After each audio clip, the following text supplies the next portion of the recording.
여러분 만나서 반갑습니다. 여러분의 풍성한 큐티 묵상을 위해 달려온 영독의 주일학교입니다. 9월부터 새롭게 시작하는 창세기. 하지만 37장부터 시작한데 여러분은 1장부터 36장까지의 내용을 다 기억하고 계시나요?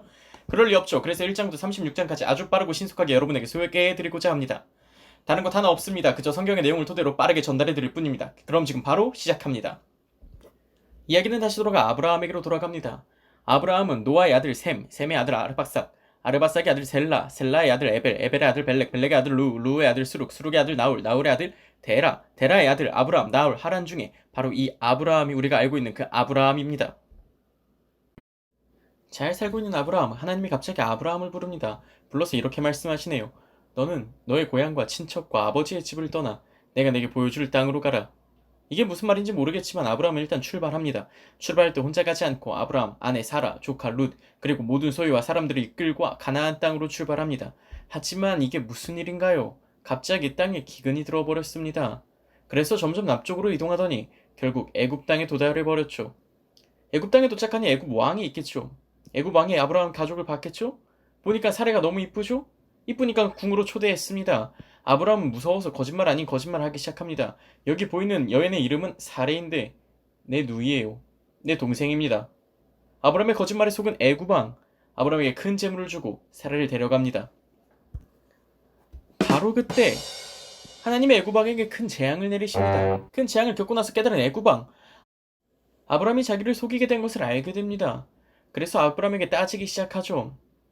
결국 아브라함에게 화풀이 하고 큰 재물을 얻고 쫓겨난 아브라함, 네게브라는 지역으로 이동하기 시작합니다. 안 그래도 재물이 많았는데 애굽에서 많은 재물을 얻어서 나온 아브라함, 이때 당시 재물은 소, 양 등 가축, 곡식을 말합니다. 그러다 보니 조카 룻과 가축의 경쟁을 시작하기 시작합니다. 서로 가축에게 먹이를 먹여야 하는데 불과 풀이 제한되다 보니 서로 싸움이 일어난 것이죠. 그래서 아브라함이 룻에게 이렇게 말합니다. 네가 왼쪽으로 가면 나는 오른쪽, 네가 오른쪽으로 가면 나는 왼쪽, 선택권은 너에게 먼저 줄게라고 말을 하죠.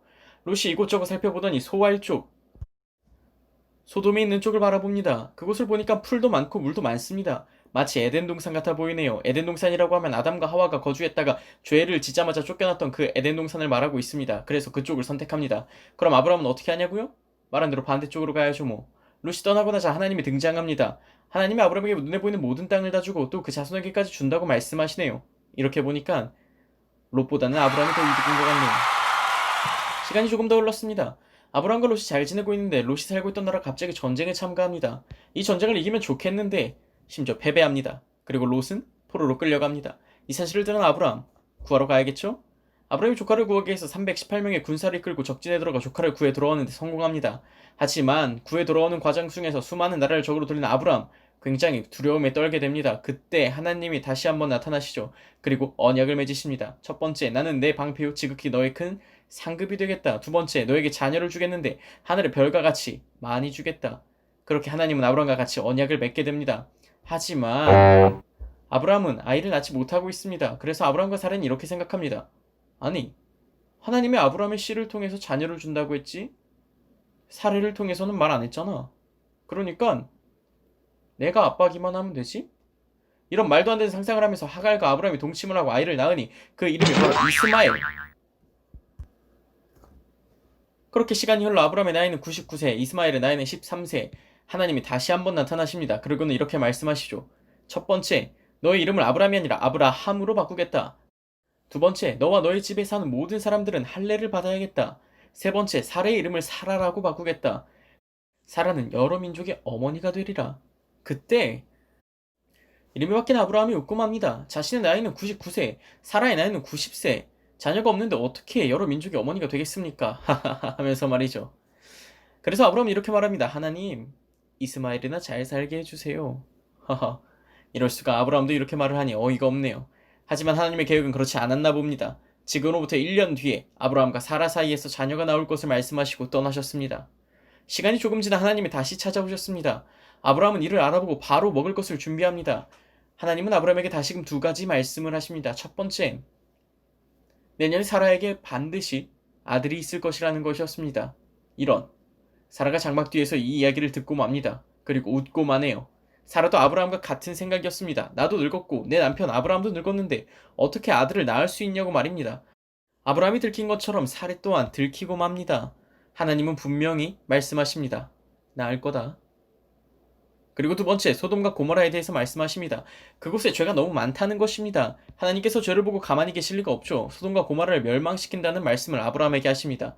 그런데 생각해보니 아브라함의 조카 롯이 거기 살고 있었습니다. 그래서 아브라함은 하나님께 간구하기 시작합니다.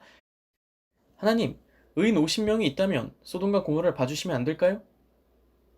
오케이, 봐줄게. 하나님, 의인 45명만 있으면 소돔과 고모라 봐주시면 안 될까요? 봐줄게. 하나님, 의인 40명만 있으면 봐주시면 안 될까요? 봐줄게. 이런. 아브라함도 소돔과 고모라에 의인이 없다는 것을 눈치챘나 봅니다. 5명씩 줄이던 숫자를 10명씩 줄이기 시작합니다. 하나님, 의인 30명? 하나님, 의인 20명? 하나님, 의인 10명? 하하하. 소돔과 고모라에는 의인 10명도 없었나 보네요.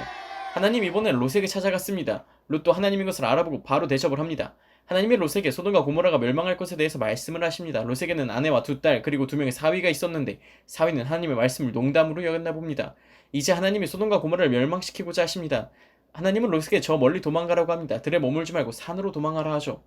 하지만 롯이 순순히 말을 듣지 않습니다. 산으로 도망가라니까 저기 보이는 작은 성읍 소알로 도망하겠다고 합니다. 소알이라고 하면 아브라함과 롯이 처음 헤어졌을 때 좋아 보이던 그 땅 이름이 소알입니다. 오케이, 좋습니다. 열심히 도망가는 롯의 가족. 하지만 롯의 아내가 뒤를 돌아보고 맙니다. 그렇게 롯의 아내는 소금 기둥이 되어버립니다.